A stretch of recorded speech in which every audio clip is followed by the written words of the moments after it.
Hi all, shall we discuss a topic on F-test from quantitative techniques?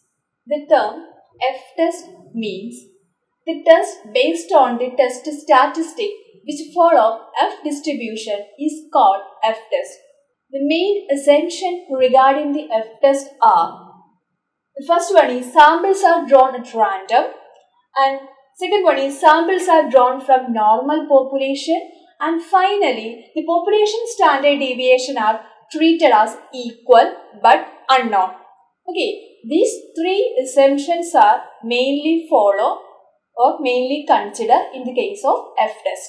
And the main uses of F-test are: the first one is to test the equality of variance of two populations.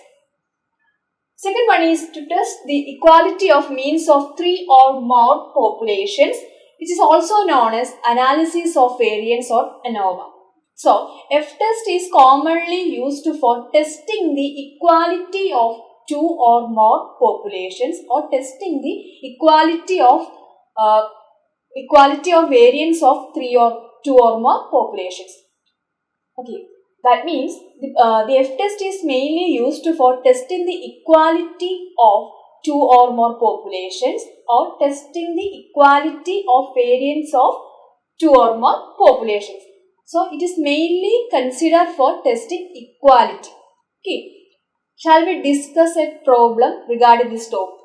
The standard deviation of two samples of sizes 10 and 14 from two normal populations are 3.5 and 3 respectively. Examine whether the standard deviation of the populations are equal.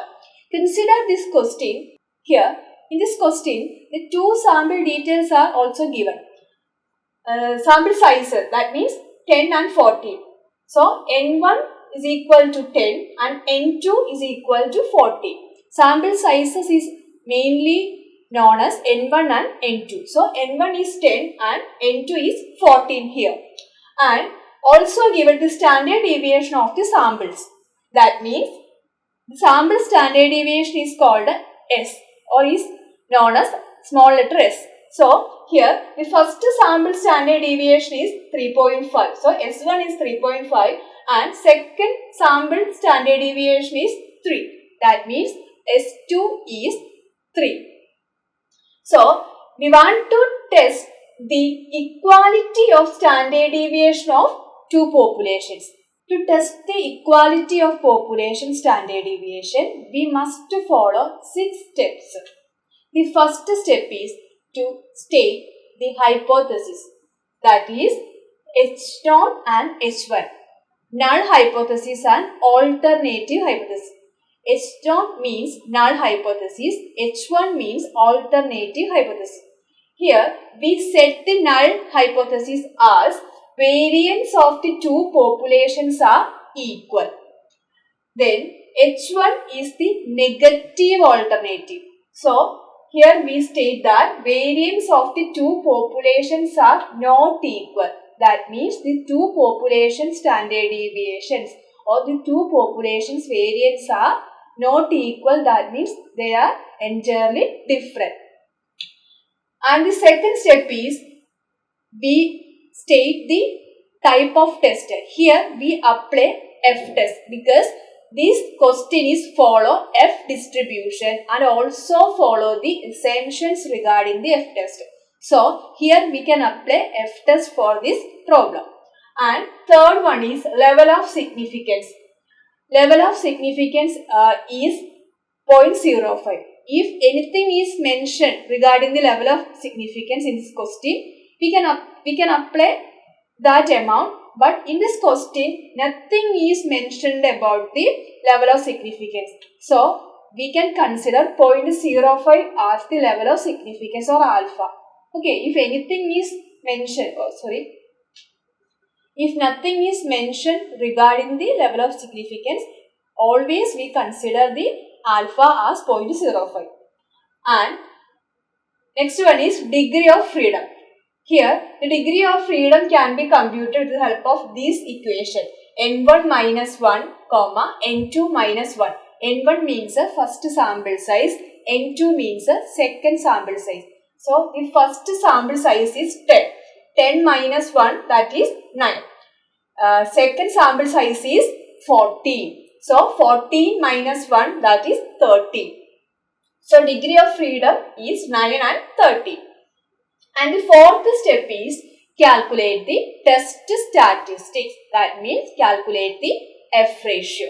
Here the F ratio can be computed with the help of this equation. The equation is n1 s1 square divided by n1 minus 1 the whole divided by n2 s2 square divided by n2 minus 1. And the two section is calculated separately. First one, we want to calculate the first section, that is n1 s1 square divided by n1 minus 1. So, the details are also given in this question. 10 is the first sample size. It is also mentioned in the question. 10 into s1 square. That means first sample standard deviation, which is also mentioned in the question, that is 3.5. So, put that amount to here and square. Divided by 9. 9 means n1 minus 1. That means first sample size minus 1. That is 9. And by solving this equation, we will get 13.6.